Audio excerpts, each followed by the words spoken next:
ஏன் பைக்கர்ஸ் எல்லாருமே இந்த மாதிரி கலர்ஃபுல்லான பிளாக வண்டிக்கு முன்னாடி கட்டியிருக்காங்க தெரியுமா? ஏன்னா வண்டி மைலேஜ் சூப்பரா தரும். அப்படிலாம் எதுவும் கிடையாது. இதுக்கு மேல ஒரு பெரிய நம்பிக்கை இருக்கு. இந்த பிளாக்ல இருக்க ஒவ்வொரு கலரும் ஒவ்வொரு எலிமெண்ட்டை ரெப்ரசென்ட் பண்ணுது.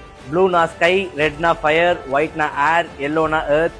இந்த மாதிரி ஒவ்வொரு கலருக்கும் ஒவ்வொரு மீனிங் இருக்கு. இந்த பிளாகோட கலர்ஸ்க்குன்னு ஒரு ஆர்டர் இருக்கு. அந்த ஆர்டர்ல தான் எல்லாமே டைப் பண்ணிருப்பாங்க. இது கூடவே ஒரு ஸ்பெஷல் மந்த்ராவும் இருக்கும். ஹோம் மணி பத்மா ஹோம்.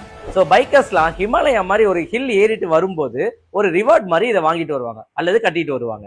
இன்னொரு பெரிய நம்பிக்கை என்னன்னா, இந்த பிளாக் மேல விண்ட் ஃபிளட்டர், அதாவது காத்து அடிக்கிறப்போ ஒரு பாசிட்டிவிட்டி, குட் வைப் அண்ட் ரொம்ப சேஃபா ஃபீல் பண்றோம் அப்படின்னு சொல்றாங்க. இதெல்லாம் நீங்க சும்மா கடையில வாங்கி கட்டிக்கலாம். ஆனா இதோட பிலீஃப் என்னன்னா, ஒண்ணு நீங்க ஹிமாலயாஸ் டிராவல் பண்ணி உங்க பைக்ல கட்டணும், இல்லனா அங்க யாரு டிராவல் பண்ணாங்களோ அவங்க அங்கிருந்து வாங்கிட்டு வந்து உங்க பைக்ல கட்டலாம். அப்படி கட்டும்போது நீங்களும் ஒரு பைக்கரா இருந்தீங்கன்னா சீக்கிரம் ஹிமாலயாஸ் போயிடலாம்ப்பா அப்படின்ற ஒரு எண்ணம் வரும். இன்னும் இன்ட்ரெஸ்டிங்கான பைக் ஸ்டஃப்க்கு ப்ரோஸ் புல்லட்டை ஃபாலோ பண்ணுங்க.